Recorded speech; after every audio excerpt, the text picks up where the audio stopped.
लोग, why flop genie make a wish, क्यों criticise किया जा रहा है जीनी मेक अ विश को? यह कंट्रोवर्सी का सब्जेक्ट बन गया है। आओ भाई डिटेल में समझते हैं। सबसे पहले इस के ड्रामा के डायरेक्टर ने इतने मस्त मस्त के ड्रामास दिए हैं, जैसे Goblin, The Glory 1, The Glory 2, The King Eternal Monarch, Mr. Sunshine, The Heirs, Secret Garden, Descendant of the Sun। समझ रहे हो ना? इस लेवल के और भी बहुत सारे दुनिया जमाने के जो के ड्रामाज हैं, उनकी राइटिंग करके ऑलरेडी आपको प्रेजेंट किया हुआ है अपना वर्क। दूसरी चीज, इस के ड्रामा को डायरेक्ट किया है डायरेक्टर गिल्हो ने, जिन्होंने इससे पहले हैप्पीनेस, ग्लोरी के दोनों season, record of youth, watcher और भी बहुत सारे दुनिया जमाने के ड्रामास को ऑलरेडी डायरेक्ट कर चुके। फिर क्यों फ्लॉप हो गए ये के ड्रामा में, और क्यों रेटिंग कम हो गई इसकी IMDb एंड गूगल और नेटफ्लिक्स पर? हमेशा की तरह शुरू से शुरू करते हैं। इसके ड्रामा में कुल 13 एपिसोड है और भाई नेटफ्लिक्स पर हिंदी डब में देखने को मिल जाएगा। अब आते हैं मेन मुद्दे पर। भाई एक यूट्यूबर है RK टेल्स।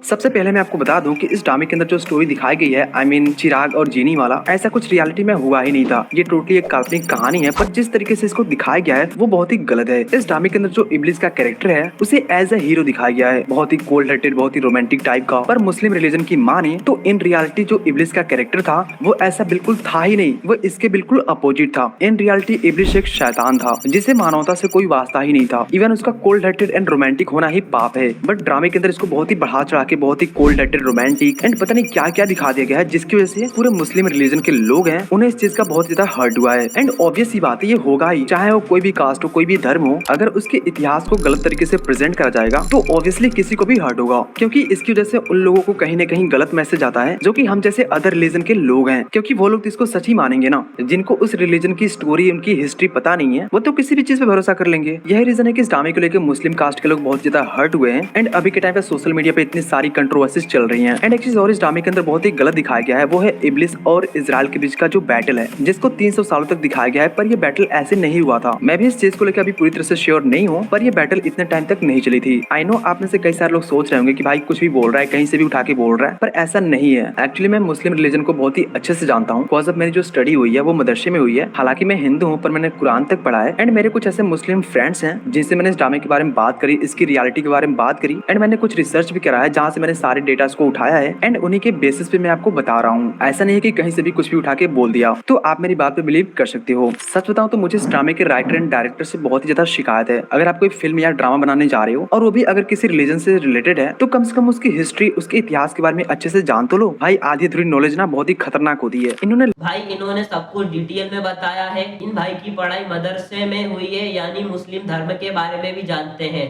और हाँ, ये हिंदू है। तो भाई लोग अब तुम खुद ही सोचो, क्या जीनी मेक अ विश वाकई में इतना खराब था, या फिर हमारी एक्सपेक्टेशन बहुत ज्यादा चीप थी, मतलब बहुत ज्यादा थी? कमेंट में बताओ भाई, तुम्हारे लिए ड्रामा हिट था या फ्लॉप था। बाकी ऐसे ही रिव्यू देखना पसंद है तो के ड्रामा टॉक्स को सब्सक्राइब कर दो।